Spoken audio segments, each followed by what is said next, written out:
All right, welcome everyone who is on our panel, but more importantly, all the audience out there, which I know is all over the world, from Malaysia to the United States and Russia. So this is very meaningful for me because we have been working on this project now for a good year, and we hope to make something out of this, which will be influential at the UN, but then hopefully also your recommendations will affect the lives of prisoners around the world. I would like to now introduce Bishop Charles, who's become a close friend, who is, we're actually from the same area around Salzburg. And he came to his Catholicism through yoga, which he writes in his Lebenslauf, which I thought was very interesting. But he is also the vicar responsible for prison pastoral care in Austria. So that's why he is also very precious to us. Thank you. So we're now Bishop Charles. Yes, then first I want to say hello. Welcome distinguished panelists and participants from about the world. I hear about it. The cathedral is in front of us, a church standing about 500 years, and 500 years ago it was the highest tower in the world, but 500 years ago. I was pleased to participate in the founding session of the Coalition of Faith with Organization for Justice and Crime last year. So it is the next step today now to go on this way. And we together know the importance of chaplains and volunteers caring for individuals in detention and for the re-entry into society, which will not be hidden for all other people, I hope so. The importance of faith in rethinking about values and most critical priorities in one's life. And I realize the value of interfaith collaboration in this vital work. I would say the cooperation of people, that is the most important. The people should cooperate. We organize regular exchanges with the Patriarchate of Moscow. We now know that prisons are often factories of crime, and there should be a better way in future how to make a good work, in which institution we have to discuss. Mercy and forgiveness are prescribed in all religions, and I would say grace is better than severity, and prevention much more better than detention. I think this is the way we have to follow. In my case, follow Jesus in his taking care of all people and also the people at the random of our society. Thanks for your audience. I'm now pleased to introduce a very close friend, Dr. Karen Bruckmüller, who's speaking from Munich, Germany, but she's also a professor of criminal law here at the Sigmund Freud University in Vienna and is a project leader at the University of Linz. Karen, the floor is yours. Thank you very much. You can see I speak about prevention of COVID-19 in prisons, a quite prison topic. And Michael, ladies and gentlemen, thank you for the opportunity to present in this very important webinar. Prisoners and staff members of prisons must not be forgotten in this corona crisis. A lot of organizations, you can see them here, address this rightly and consequently, always considering the overcrowding without necessary standards in some prisons, and that there is no option of physical distancing in prisons. Next slide, please. There are different approaches to prevent or avoid COVID spread within prison walls, e.g. by reducing the overcrowding. Most of the inmates are released from one day to the other, and no more or less new convicted offenders are incarcerated. That's the first approach, so to say, all criminals out, no more in. The second is that inmates with less custodial sanction are released and only dangerous convicted criminals are incarcerated. And the third approach, I will come back later. I will go a little bit deeper in the first approach. The first approach solves the problem of overcrowding consequently, but results in other serious problems. Some or most of the released don't have any money or housing possibilities. Beside the problem of no chance of resocialization, they are, as homeless people, a high-risk group for COVID and, because of no testing and no medical treatment option, big spreaders of the virus. This approach is quite problematic. Released people, but also the public health is endangered. But faith-based organizations can help a little bit to minimize the problem, for example, with housing possibilities for the early released. The second approach is a quite better one. Minor criminals out of prison and only dangerous criminals in. It is a quite balanced system to reduce overcrowding. Beside minor criminals, but also vulnerable inmates to corona as elderly or those with previous disease should be released also regardless of the committed crime. And on the other side, to reduce the incarceration rate, pretrial detention and imprisonment should be measures of last resort. Alternatives, and that's very important, alternatives of imprisonment as mediation or electronic monitoring should be implemented. And there is another point, offenders punished with a fine should not be incarcerated in case of non-payment. And I think that this approach should be recommended by the UN to national governments. And as I said, there is a third approach which might be a good protection option in jail in case of non-overcrowding. Only a few or no inmates are early released. Most convicted are incarcerated, but with tests and quarantine measures. And this is especially important for this option, but for all, when people have to stay in jail, that's quite important. The protection of inmates and staff members' health has to be prioritized. And what have we do to prioritize this? Therefore, prison systems have to react rather quickly with respect to hygienic and medical measures. Not only money, but also know-how on corona and hygienic standards is a precondition to avoid infections and its spreads.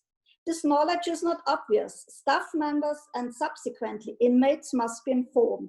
And this should be especially via webinars, maybe organized by the UNODC, because this information makes special corona measures understandable and transparent for the inmates and helps to prevent violent riots. But for webinars, we need digitalization in prisons, and digitalization in prison at all should be pursued by the UN. And especially extensive measures to reduce risk of import the virus are indispensable. A main strategy is to cut down all contacts to the outside world to minimum. And no visits at all is important. This, of course, has very painful consequences for the prisoners. Alternatives contacts via telephone or better video conferencing should be allowed and facilitated. This contact is also very important for the families, and we also should not forget the families in this extraordinary situation. But here, especially members of faith-based organizations are demanded. Their positive encouragement can reduce the fear on both sides during such lockdown situation. And there is also maybe another idea. Churches or religious organizations could provide computer stations for family members without digital access. And that's also important. Also, incoming staff members pose a danger for inmates, and therefore I think a high test capacity should be made available. I know this has to be financed, but it also protects the health of staff members. And I want to tell you from my side a best practice model, which might be interesting for UN recommendations. It's from Austria. Prison staff in each prison is now organized in groups for working periods. Members of a group have no direct contact with members of another group to avoid a comprehensive spread. And that's also important to secure at last a basic functioning of the system in case of infection of one group.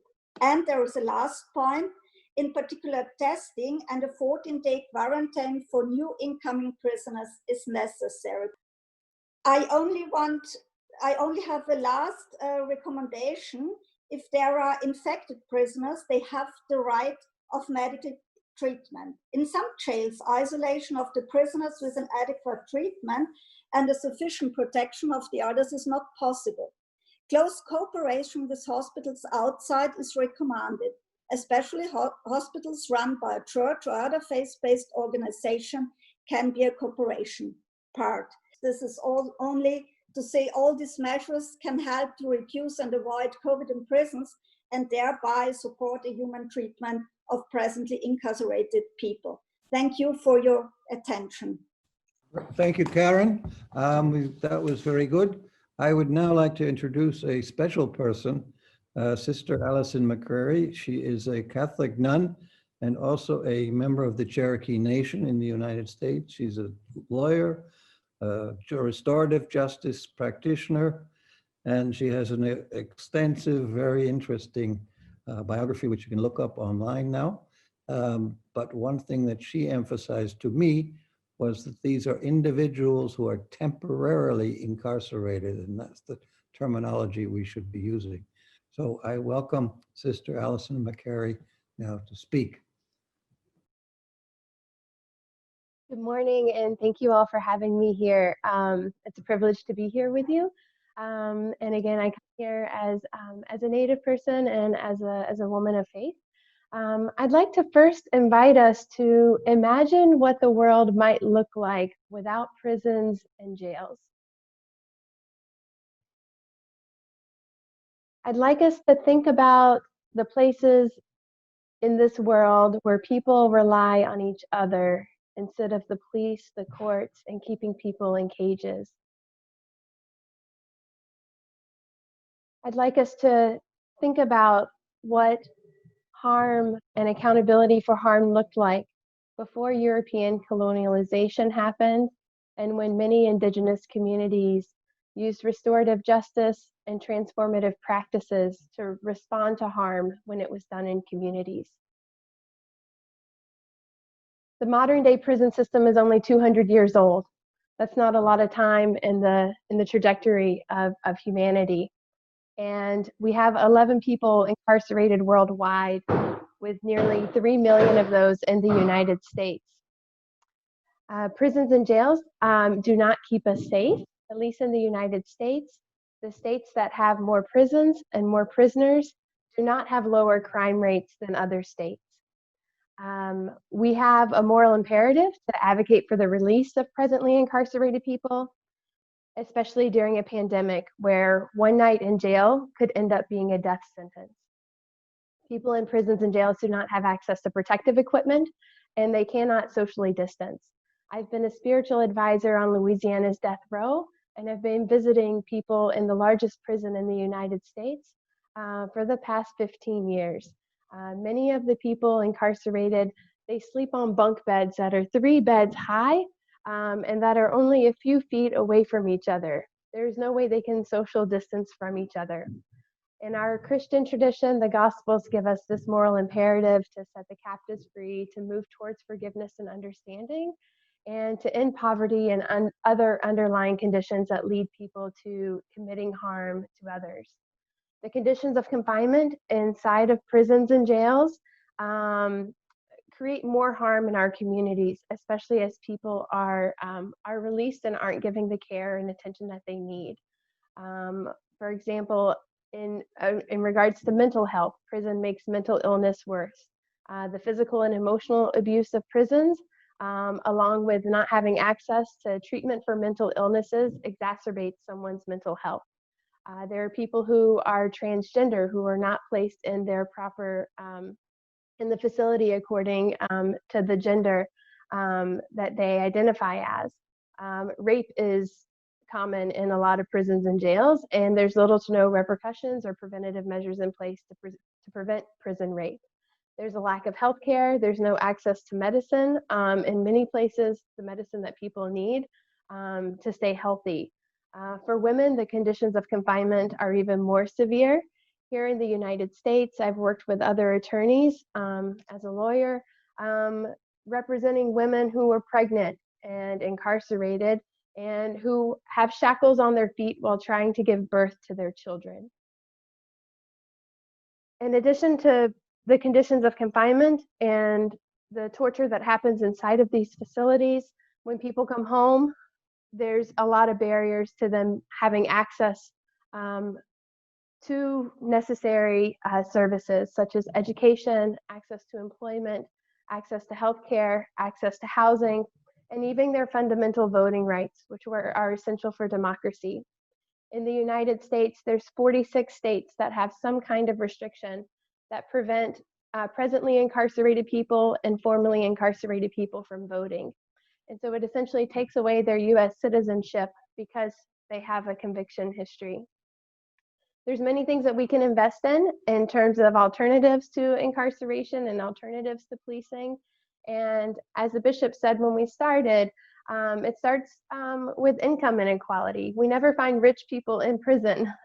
It's only the poor. And so when we start with preventative measures of what creates the situation that leads someone to steal a car so that they have a vehicle to sleep in that night with their family, what leads someone to cause harm to another human being, and looking at these preventative measures. I think funds that are divested from policing in jails and prisons can be used to support community-based conflict resolution and mediation practices, mental health facilities, homeless shelters, access to affordable housing, drug treatment programs, social service interventions, domestic violence intervention specialists, and restorative circles. Again, going back to the traditions of our early ancestors. I'd also think that we can reinvest funds that are used in schools to police students and children, to take those resources and invest them in education rather than having police on campuses of schools and targeting students of color, at least in the United States, with disciplinary policy. And I'd like to see us build an international movement to end the prison industrial complex and to really challenge this belief that caging and controlling people really makes us safe. I believe that basic necessities such as food, shelter, and freedom are what really makes our communities secure.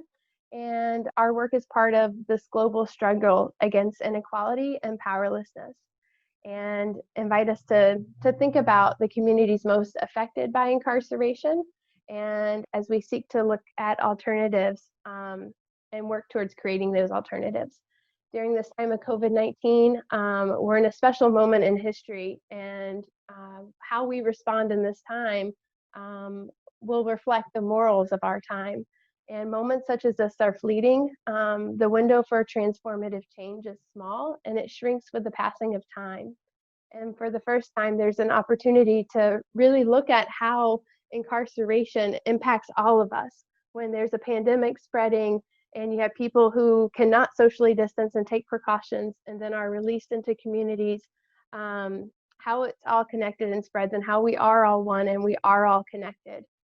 And this moment may not come again in our lifetime.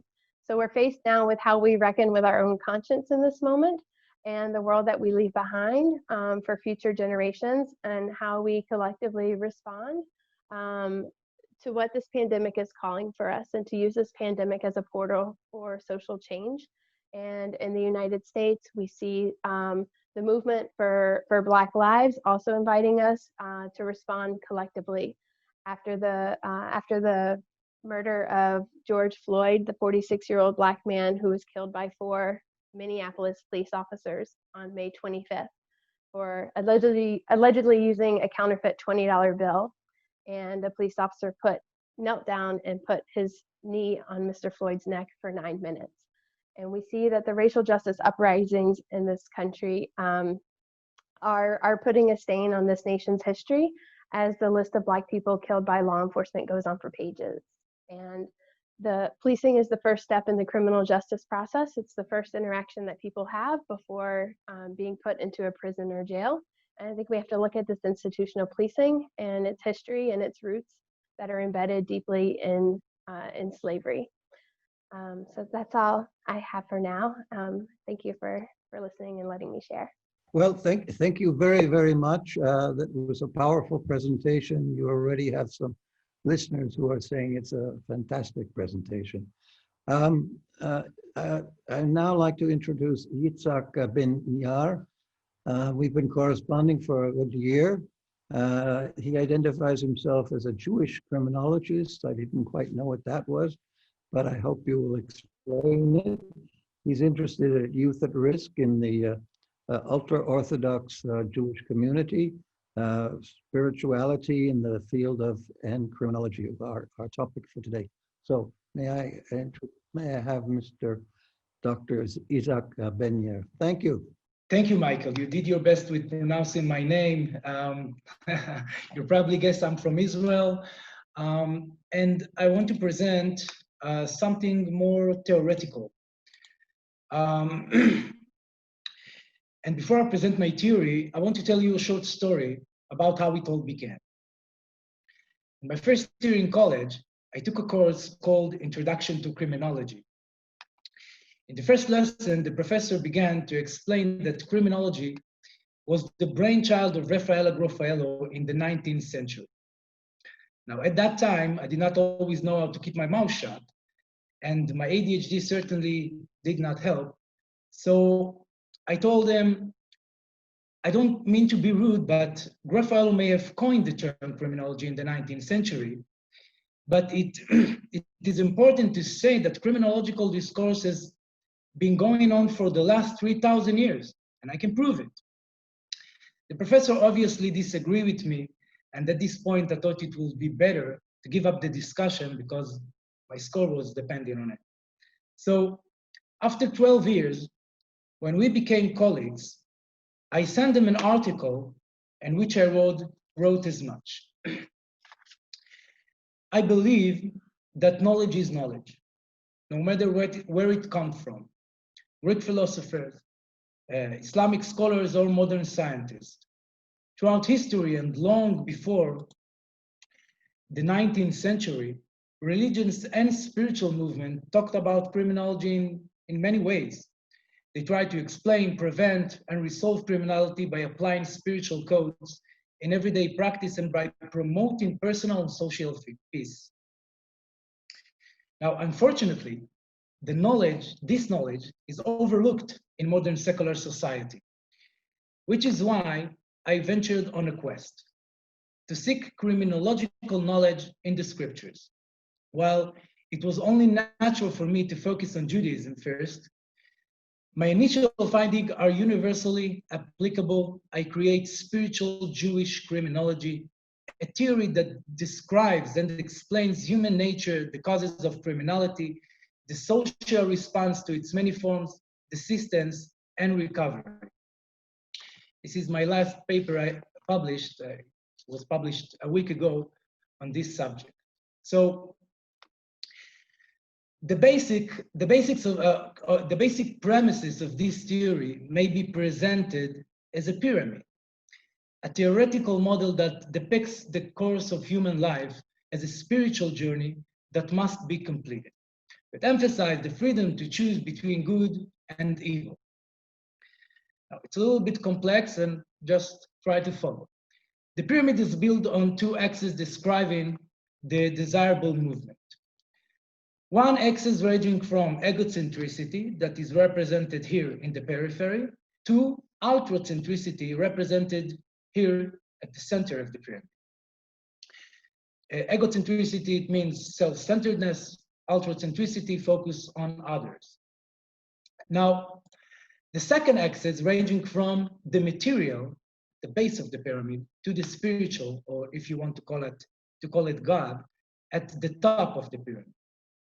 Now, although the origin of human beings is from the top of the pyramid, because man was created in the image of God, symbolizing their inherently good nature, they are born at a certain point at the base of the pyramid and in its periphery that symbolize materialism and egocentrism that became their preliminary tendencies towards evil. Therefore, the essence of human existence and the purpose of creation are to correct or overcoming these tendencies and keep moving on both axes. Now, criminality is the result of crystallization of egocentric and materialistic tendencies. The social response is directed or should be directed at helping humans along in this journey, including, of course, punishment and rehabilitation, whose whole purpose is reformation with society, when society has a great part in it. This theoretical model has many practical implications. For the people we work with as criminologists, it can chart a path, can call it a worthy struggle or life meaning that is very useful for rehabilitation. It allows us to see humans as humans and separates them from their bad deeds. According to this theory, there is a serious problem with imprisonment because it significantly restricts the freedom of will and makes it difficult for humans to amend their actions and continue the journey in the pyramid. The concept of criminal punishment, as reflected in some of the Jewish scriptures, and you can see some quote over here, represents a humanistic approach, emphasizing the mending of the self, which constitute a critical element in rehabilitation. This is the words of Rabbi Samson Raphael Hirsch with reference to prison. And continue with his word, he says that according to our sages, every punishment is atonement. That is not an atonement of the infringed measure of justice, but the atonement of the sinner himself. Finally, in my words, I'm striving to the idea of a mutual social responsibility that involves societies rather than merely demanding to restore the social justice, which was violated by the offense. And this is my reaction to the famous sentence that a punishment is supposed to pay, the person who punished supposed to pay his death to society. Thank you very much. Thank you very much. I am greatly appreciative of this intellectual discussion. I'm hoping some of the following speakers will take you up on the discussion. We're now very privileged to have the Imam Sheikh Mohammed Ismail, Muslim chaplain at Sheffield University in Great Britain, but he has also been a prison chaplain for many years in the 80s. But he's very interested in integrating different communities, and he's presently on the executive board of the Federation of Mosques. He's also a patron of St. Luke's Hospice. So please, Sheikh Mohammed, please, can you speak now? Thank you. Thank you very much for this introduction.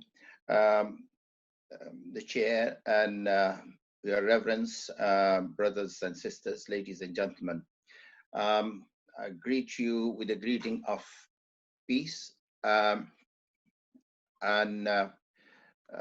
Actually, it is very important that we, because I will be talking about Lebanon, so this incident I'm taking on reminding ourselves, and we pray for the people of Lebanon and everybody who were affected by this disastrous blast.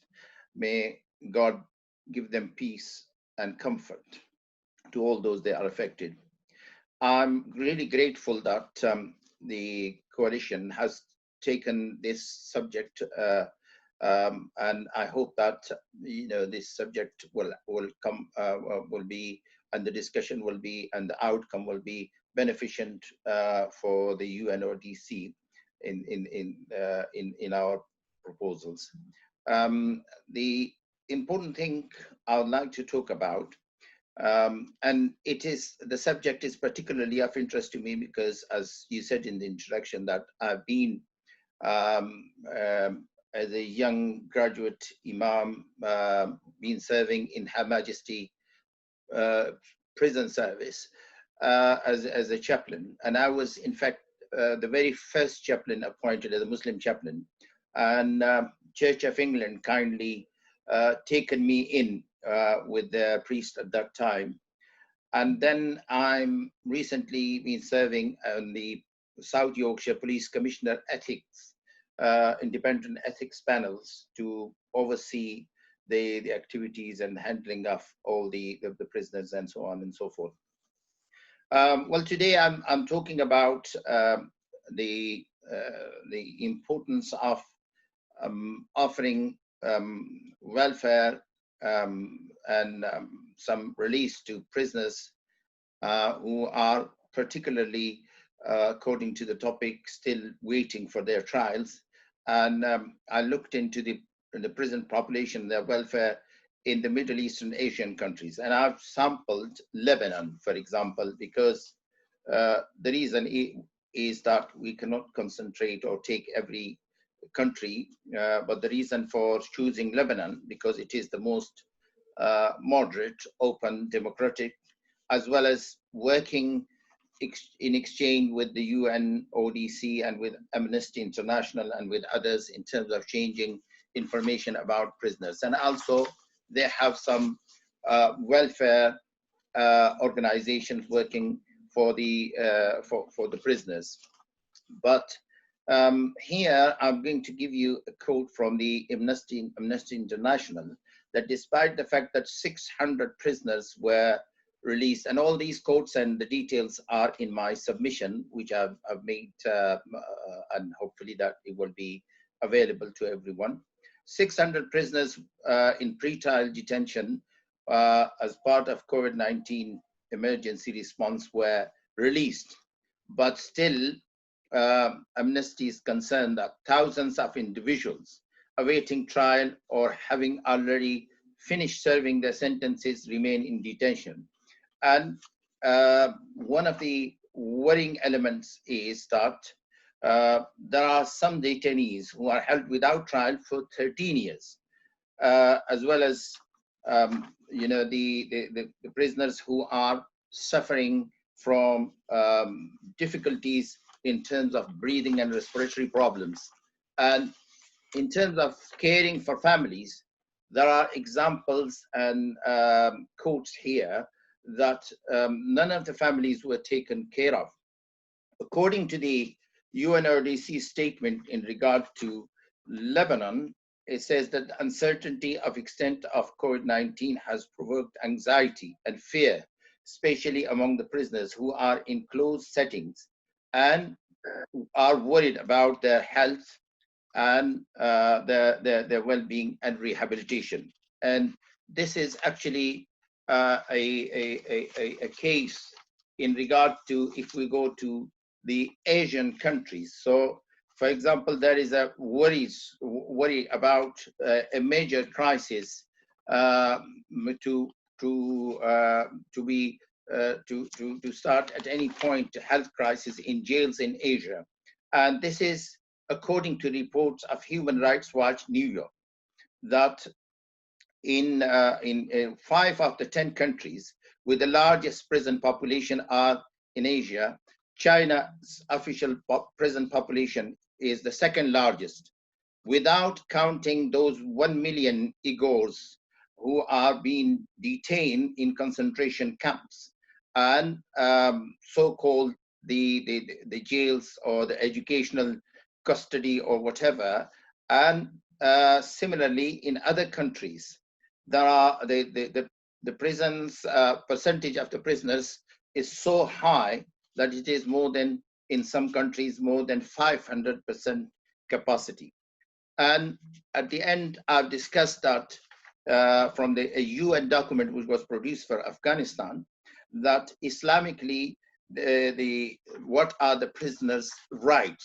And each and every prison Islamically, for those Muslim countries who are actually saying following the Islamic rules, that the Muslim the theology, in theology, it is very important that rights are secured, and people particularly who are ill themselves or the concern that their illness might spread are not to be imprisoned. So finally, what I come up with some proposals that this COVID-19 is going to remain with us for some time. And therefore, it is very important that we propose to the UNODC that they should remind the governments in the Middle East and Asia, or around the world, in fact, that to meet the prisoners' rights and avoid any health disaster, and must come up with plans for prisons, asking the government to come up with plans. You also ask for exchange of prison information, because majority of the countries, I found that they are not releasing information or data, and all non-violent political under trial prisoners and under trial prisoners must be released to avoid health catastrophe. There is no ethical or moral ground for keeping such person. And also those, there are religious minorities in certain countries who are in prisons unlawfully just because of this law or that law, they should be released. Thank you very much for giving me the opportunity. I hope that I remain, I was in my time. Yeah, thank you very much. I should say that Sheikh Mohammed he is one of our founding members of the coalition, and he's been with us for the last 18 months as we have been building up this movement, Sister Allison. The next person is Father George Harrison, a Catholic priest who's also visited prisoners. He organized talks and sessions and for volunteers to visit prisons all over Malaysia. So he's coming to us from Asia, which you've just spoken about. But he's recently been appointed to serve at the Vatican in the Integral Human Development to oversee the prison chaplaincy in Rome. So please, Reverend Harrison, good work. Yes, so from Malaysia, salam sejahtera to all of you. It's a greeting, salam sejahtera, happy, wishing good luck and good wishes to all. Thank you for this little meetup discussions on human treatment of the presently incarcerated people in time of this pandemic. I can only think of one quotation in the Bible, book of Luke, chapter 15, verse 4, which tells about that one person that is always very, very important. What man among you, having 100 sheep, if he has lost one of them, does not leave the 99 in the open country and go after that one that is lost until he finds it? Right? Now, this has been always a good reminder for me each time I enter the prison, because there are so many of them coming and sitting to listen to our sharings, especially to help them to have a good conversion in their lives. So today I would like to focus on 3 areas of human treatment in the prisons. One is opportunity, second would be mental health, and third would be hygiene. So the first is opportunity. I see that each time when we come together, I have to share to them in several languages, because in Malaysia, we are made up of multiracial culture and languages. And there are also other foreigners. Some may even speak Myanmar or Chinese, or in Tamil, or in English, or in even Bahasa or countries' language. And so there are Indonesians here. They can also understand if I speak Bahasa.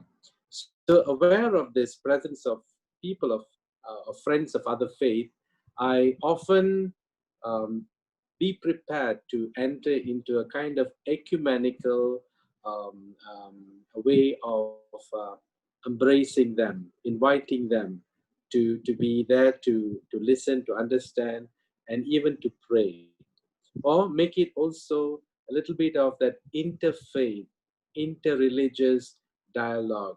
So is we see that we don't discriminate or speak something else about other religion, but make them to be as one family, to be accepted.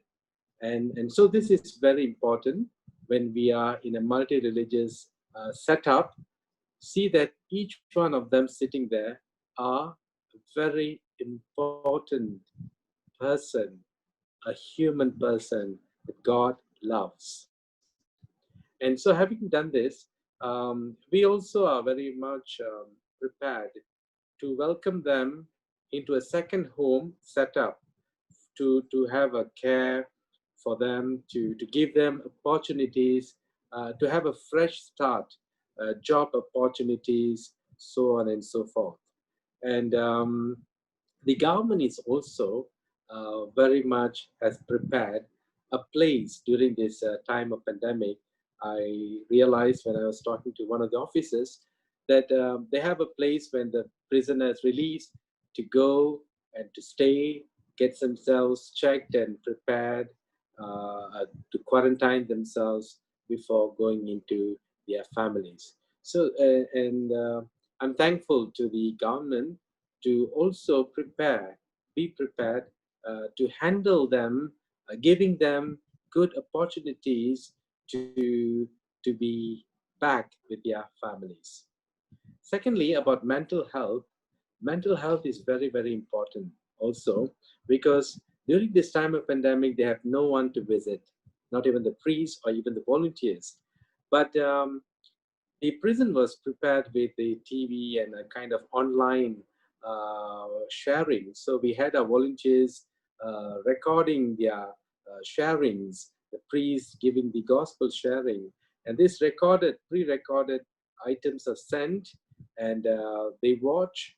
We also invite them to do a little discussions, and if can, make a good response in terms of written response and send it to us through the prison officers. So some kind of interaction takes place there, and that has taken place, and I'm happy about it.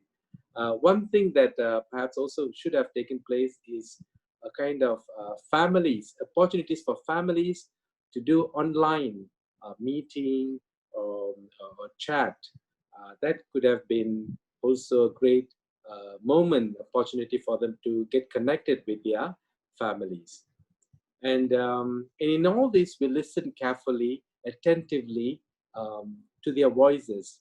And each one of them, their voices are so important.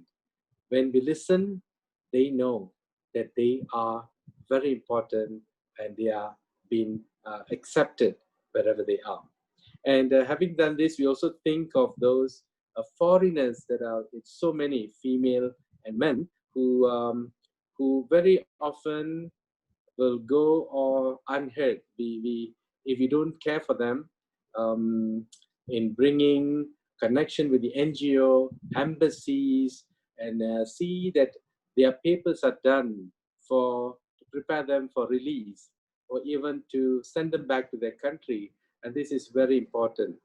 When they have none, when nobody cares in this to the foreigners, it often happens that they end up in overcrowded kind of camps where they wait for the day to come, for the freedom to come. And all of them go through a kind of silent mental torture. And this is really, really worse. So we need to help them here. The third I would like to touch is hygiene. I've often heard from prisoners, I ask them, what do you want? What do you want me to bring the next time or to help? They ask for soap. We need soap to bathe, to clean ourselves. And so at times when the cells are overcrowded, they are unhealthy and unhygienic, especially during this time of pandemic. And I've been hearing good news is that we don't just wait for the prison to do, but many NGOs and Buddhist groups, Suchi, we have the Christian groups from the churches, communities, organize a kind of a drive to bring in sanitizers, to bring in masks, even soap, to give them from time to time so that they will be clean all the time. So these are three areas that I see: opportunity, mental health, and hygiene. I would like to share here to bring a good human treatment to all of them. Thank you. Thank you very much. I think you brought up some very good points. Now, I don't know how to pronounce Mr. Shine's name, like Ang Wang Gwin.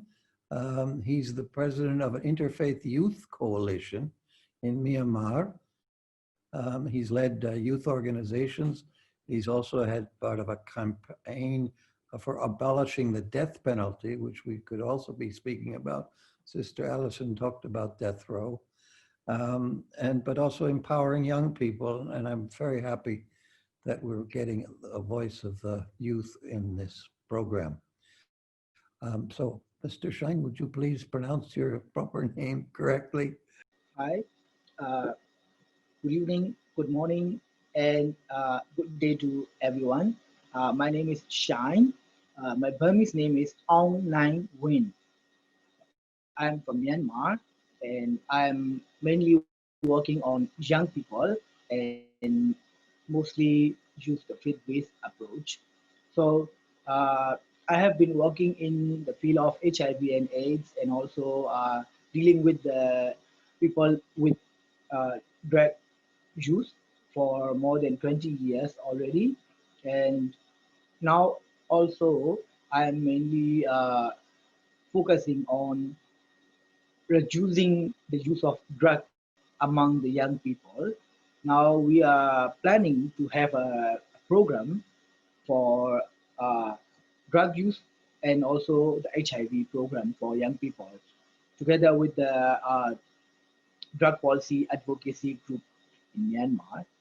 So for Myanmar, as everyone know that Myanmar is one of the very high number of producing drugs as well. Myanmar is one of the major opium producer in the world, accounting for 14% of the world's total opium production and 20% of the world's total cultivation. That is the data from 2017 Myanmar Opium Survey. And there are also lots of 41,000 hectares, and potential opium production decreased by 14% to 550 metric tons. So that much is we are producing. So of course, there also the main thing is young people, because in Myanmar the most large population is young people. So most of the young people, they are being under this drug problem. And also Myanmar, we currently got this national drug policy. So before, Myanmar's drug law, which was last time in 2013, it was very crucial, but finally we could have started national drug control policy in February 2018. Together we work with the Myanmar Police Force and also Central Committee for Drug Abuse Control, CCDAC, and also with the Ministry of Home Affairs and other United UNODC and all other partners. But we still need to avoid a lot of unnecessarily laws which still remaining in our country, especially in the situation of this COVID-19, because in Myanmar we have 140% of all prisons overcrowded with the prisoners. So there were altogether about 100 organizations. We have come up with we raised our voice about not imprisoning for the drug users, because this is the situation. What happening in Myanmar is because we are still under cannot control in the prisons as well, because of prisons. All of the prisons are already overcrowded, and also there have most of the in some regions of Myanmar, you can see about 70 and 80% of the prisoners, they are being drug users. So still we are lack of resources, and we are still lack of techniques as well. So, and at the same time, there are also lack of reliable information on the context of drug use and its health consequences in prisons as well. Although the number of people who injected drug is estimated to exceed 80,000 in Myanmar, and for those who are people living with HIV, which is come from people with injecting drug users, they are 30% of the total HIV prevalence are from drug use. So drug dependency is rarely appreciated as health issue, and drug users in Myanmar face stigma as well as social exclusion and limited access to the services. Because for the whole country, we only have 26 major and 47 minor drug treatment centers, as well as 51 methadone maintenance therapy sites in Myanmar. But we still need to expand a lot. And as I have already mentioned about the in the prisons, they have 70 and 80% are being drug users are imprisoned there. So detaining of drug users are not. This is also burden for the prison system, and this is not only burdening the criminal justice system, but also serious negative and negative for social and health consequences for, especially for young people.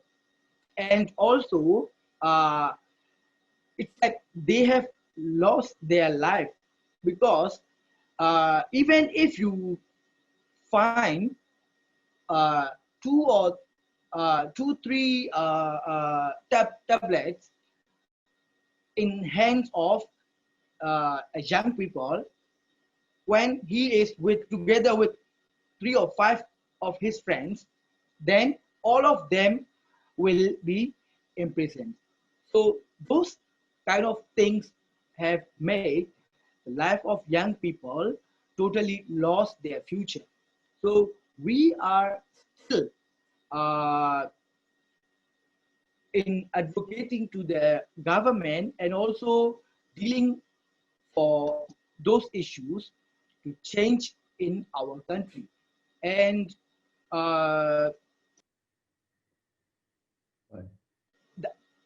hello? But I think we have to move on, my friends. I'm really grateful to Mr. Shine and also to Sheikh Mohammed to talk about the situation in Lebanon, and Sister Allison to talk about the reality that we are facing. I would like to have Reverend Brian sort of summarize this discussion if it's possible. He's an old friend. He's part of is the president of the International Commission of Catholic Prison Pastoral Care. And he is also chaplain in the Scottish Prison Service. Father Brian, can you hear? Yes, I can. I hear you loud and clear. I hope you can all hear me. This has been a fascinating discussion amongst all our panelists today, and so many topics have arisen.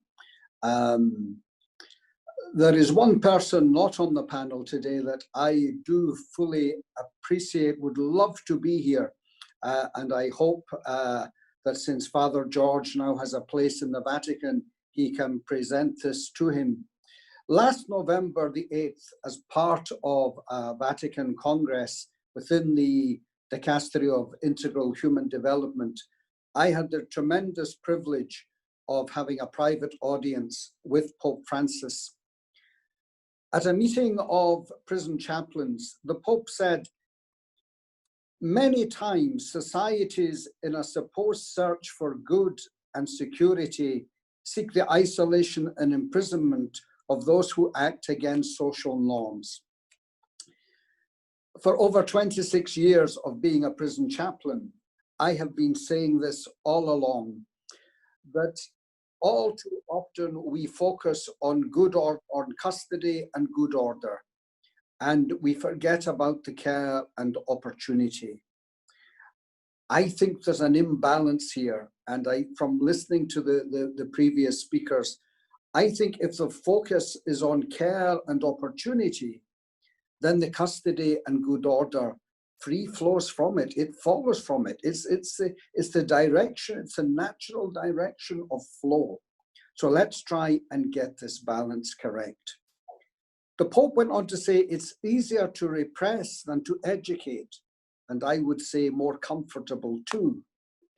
The aim of a prison sentence should be to educate and prepare people to return eventually to society as law-abiding and contributing citizens. But this doesn't often happen, as we've heard from so many speakers, due to a lack of resources. For me, there was one, perhaps more than one, but one of the memorable quotes from that meeting was when the Pope said, "You cannot talk about paying a debt to society from a jail cell without windows. There is no humane punishment without a horizon." I noticed this on a visit to a very poorly organized prison in Latvia, where they were trying their best for the men who were imprisoned there. And around this poorly resourced building, I saw so many men bowed down, cowed with suppression, depression. But within that prison, there was a little oasis, a garden. And when I met the men in the garden, their whole aspect was completely changed. They weren't bowed down, their heads were held high. The wind, the fresh air, the sun, the bird song, all of that made such an immediate impact to their mental health. That's why this quote from the Pope resonates so much with me. You cannot talk about paying a debt to society from a jail cell without windows. And again, no humane punishment without a horizon. On leaving the prison, the Pope further points out is that people often find themselves in an alien world where they are no longer trusted. They're excluded from the possibilities of employment and therefore a livelihood. By preventing people from regaining the full exercise of their dignity, they are exposed to a lack of opportunity that often contributed to them committing a crime in the first place. For me, these quotes from the Pope and the quotes from the various speakers today, they are presented in a very compact way in the Mandela Rules, which came into being in only 2015, which I thoroughly recommend to those who are unfamiliar with them. These rules speak clearly for all that there should be respect for all, where there should be no degrading treatment or punishment meted out to those who are incarcerated. The prison sentence itself is their punishment. And also that people's religious beliefs and moral precepts should be respected. Equally important, there should be good education made available in the prison, good accommodation, adequate nutritional food and water, contact with the outside world. And in this time of COVID, that can be done through modern technology and the right of religious practice with suitable providers and materials. In 26 years of being a prison chaplain, my main work has been with young people. But in such a short space, it's kind of difficult to cover all the ground necessary. But I think if you take little bits of what our speakers have said, we'll get there. I see many, many workshops for a decade or more of crime commissions coming up from meetings such as today's. Having listened to the Pope, having read the Mandela Rules, having listened to our speakers, for me, here are the key issues. First of all, respect. A non-judgmental, non-discriminatory environment, one which provides educational and vocational training, decent accommodation, good food, good clean water, health provision, communication with the outside world, especially with family and friends, and the ability to practice religious beliefs depending on the individual. They may wish or not wish to practice such. But perhaps the most important issue is one or rather Pope Francis began with in his meeting with us, when he says that in search for good order and security, we develop a throwaway culture by finding imprisonment the ultimate solution to problems of community life. There is no humane punishment without a horizon. And what I've gleaned from our speakers today, from all of them, is that it's time for us to look beyond the horizon to see what hope and opportunities lie there. If we push hard enough, go beyond the horizon, then I think there is a strong chance we might find ourselves living in Sister Alison's world, a world without prisons. Thank you. Thank you, Father Brian. I note that there have been many exchanges, mostly compliments to the various speakers. I encourage you also, perhaps if you wish, to voice them in public and on the webinar. I saw there was one question, I would say, from Kimit Edgar from the Friends, who asks what positive things are prisons doing in this time of COVID. I know that Karen had spoken about the Austrians. I don't know if anyone else would like to speak about positive examples that are given. We've spoken about the horrible situations in Lebanon, the US. But anyone would like to join in the conversation now? We have about 20 minutes left. So please raise your hand or otherwise signify that you wish to speak. Brian, you've just spoken, but I'll let you speak again. Thank you, Michael. It's just in answer to Kimit's question. I know up here in Scotland, which is not too far away from where Kimit lives, we have provided all our prisoners with mobile phones so that they can keep in touch with their family and friends. Also, we have Prisoners Week coming up, and Prisoners Week is going to be done online from inside one of our prisons. So it's all about using the technology that we have available to us, but making that available to those who are in prison. There are lots of security issues around this, but all these issues can be met and meted out. And I now receive phone calls myself from people in prison on their own mobile phones. And it's a wonderful experience, and I thoroughly recommend it. We have all this technology to our hand. We're all using it today. It's working well. Our prisoners should not be excluded from this. Thank you, Brian. Does anyone else like to join the conversation, please? No, none of our great speakers have. May I continue? Sure. Sorry that there were internet connection corrupted. Due to all of those problems, so in the new our national drug policy, we have asked to the government, and also we have also come up with a suggestion to strengthen the joint operation, not only with the government, but also the promoting the role of CSO uh, to to implement the development of the young people. And also we also have suggested the alternative development for that, and also providing the uh, subsidized in drug producing areas as well, and to educate and provide information to discourage about the drug production.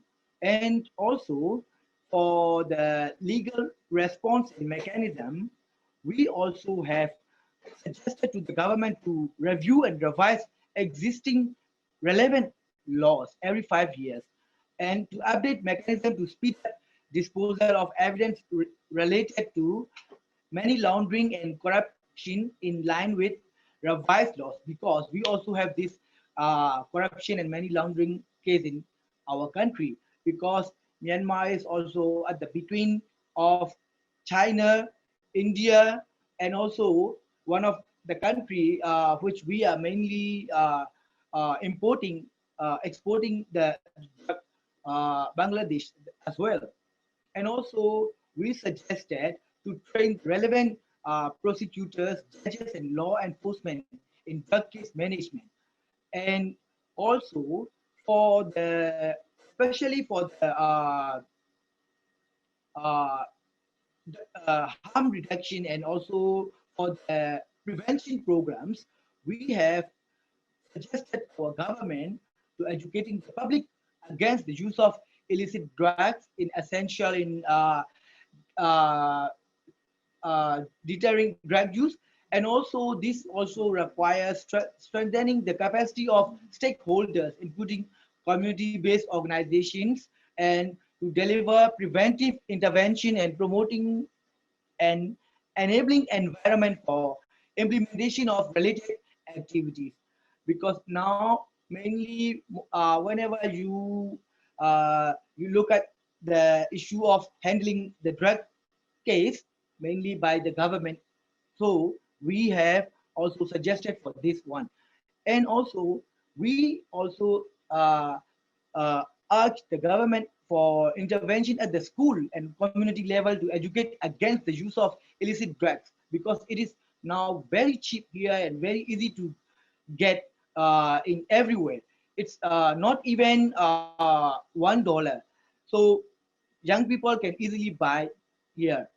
And also the thing is about this imprison for finding this small amount of drugs. So for this thing, we are urging the government not to arrest them, but also we have asked the government to change the perception of drug use through school-based measures and response for the children, and also to have alternative lifestyle, and give we train them, and also we should have like life skills program, and also behavior change program, and also uh, developing the promoting the social alternative to drug use through school, family, and also in the community. So this is a kind of promoting and creating the enabling environment, and favoring the legal environment for implementation of activities. And also we also need funding for those things as well. And we also need to develop a workforce for the prevention programs as well. And as I have already mentioned about the training things, we also have need to have run social programs, which we could bring those young people and give them chance to work in the social field. And also, when we look at the perspective of the religious also, like in Islam, we have already said that if you even kill someone and the their family is if forgive you, it's already forgiven. So we should not charge them in a very like 2 years in prison, 3 years in prison. And also like the case I have already mentioned, during the time of COVID, there were several cases I have found. Case of like 14, 15 years of young people. There they were going together with their friends, and the police found 3 buttons of WY from one guy, and then they arrested all of them. I tried to negotiate with them, but cannot. Now all of them, some of them, they didn't get even didn't get chance to take their metric exam as well. So those kind of things we still need to change in our country. And also now we are also start implementing about and also the role of faith leaders for this COVID program in Myanmar, and especially for the mental issues, because since the COVID has hit to all over the world, we are also facing the same as all other parts of the world. Even there are very small amount of people were affected in Myanmar, but we have a lot of population, those who are underdeveloped, they have affected a lot. So now we are a lot of civil society organizations are also working on it, and especially for this issue, UNODC and also other UN agencies, together with civil society organizations and also religious leaders, are also taking actions starting now. So this is the current situation in Myanmar. Thank you very much. We appreciate this on-the-ground information.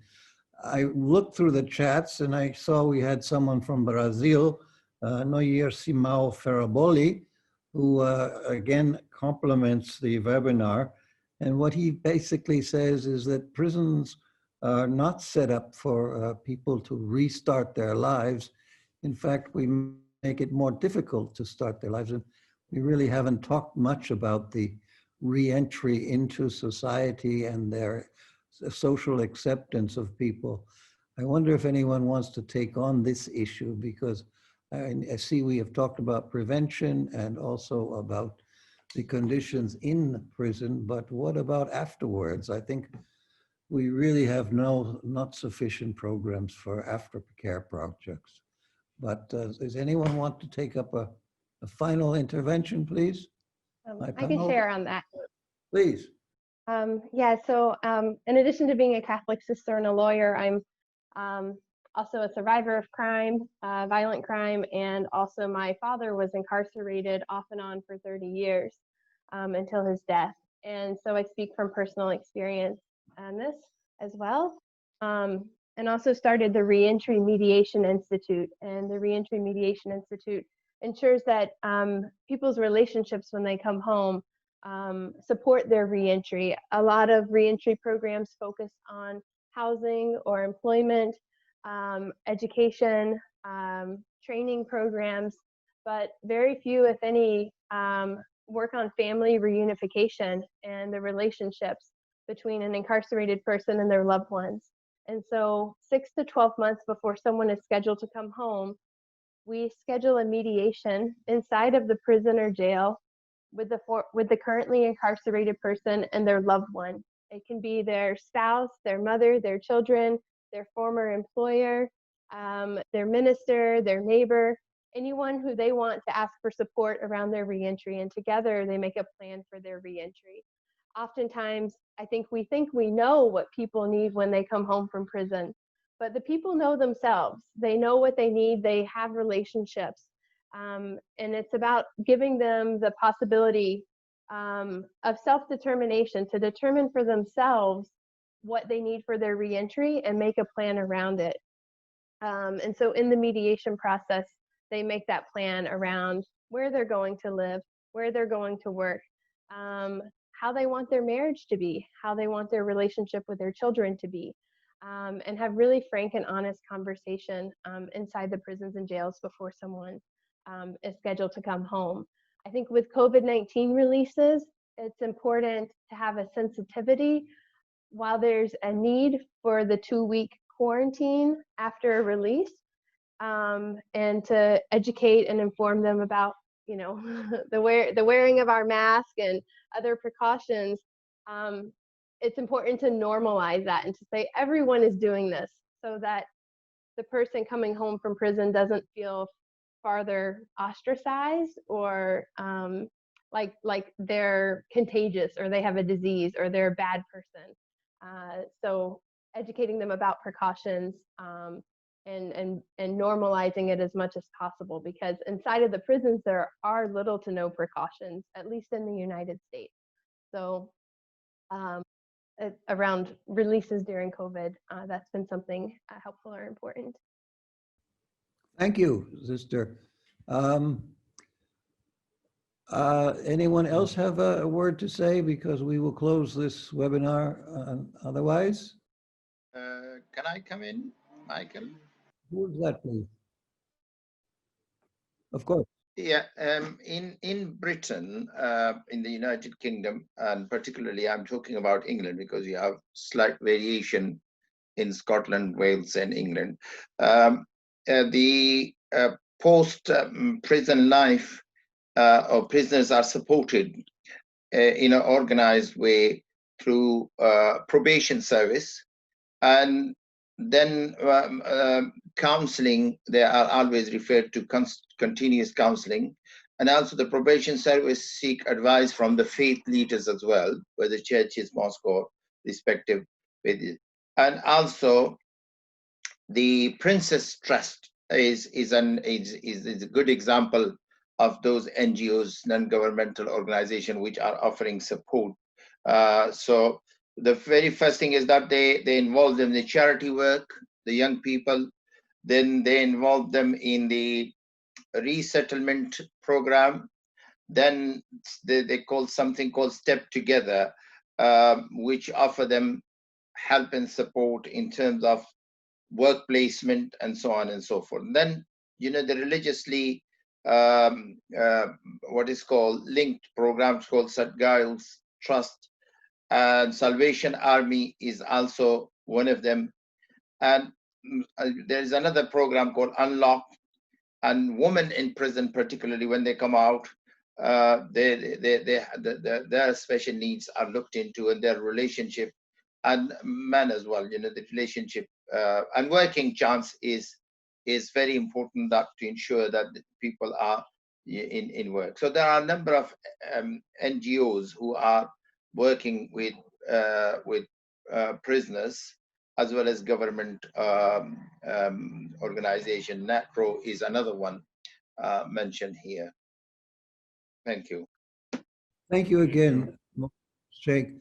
I saw there was a remark by Karen Brookmiller that we have also neglected, is that you can actually let people work outside and only be at night in prisons.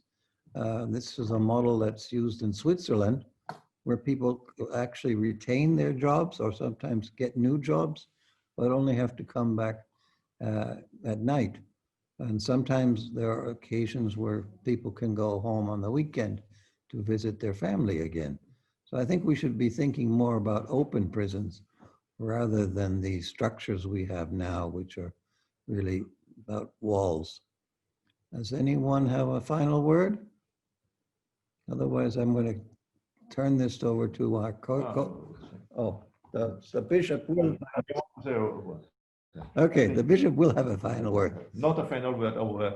Yeah. Yes. I think it is, as I said before, it's necessary to be broad-minded and graceful before detention, in the prison, and after prison. It meets all, personal and institutional. And if we go this way, I think it would be a good way for us all. And words are beautiful, but doing good things is better. Thanks for your audience. God bless. Thank you for that. And I really appreciate the wide-ranging contributions from all parts of the world.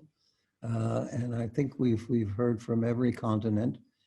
Things are bad outside of the US too, although the US maintains perhaps the largest system in the world, which is an embarrassment, I think. Now, Tom Walsh, are you there from New York? Tom? Yeah, thank you, Michael. Really sincere congratulations. What a very stimulating panel, important discussion with great insights. I learned a lot, and I'm very, very pleased with how this session turned out. So I thank everyone. Just the next webinar of the Coalition of Faith-Based Organizations will take place in a couple of weeks on August 27th. The topic is violence prevention, how faith leaders can save lives. We'll have 2 more webinars in this series. One coming in September that will be on restorative justice, and one in October that will focus on ethics, education, and good governance as it applies to crime prevention and criminal justice. The other upcoming event will be in October in Vienna as a side meeting of at the time of the UNODC Conference of the Parties, at the time transnational organized crime. And we will do a side meeting related to refugees as victims of transnational organized crime. Michael, that's all. Just once again, a strong round of applause virtually for this great session. Important content, important insights, and encouraging for our ongoing work together with this coalition of faith-based organizations. Thank you. Okay, we now show you the cathedral itself. Okay, can you see it, fellow? Huh? Yes, very nice. So hopefully we'll all be there together sometime later this year or next year. Thank you, Bishop Charles. Thanks, everyone. Okay. So, ja, das ist ein Zeichen. Thank you very much. Bye.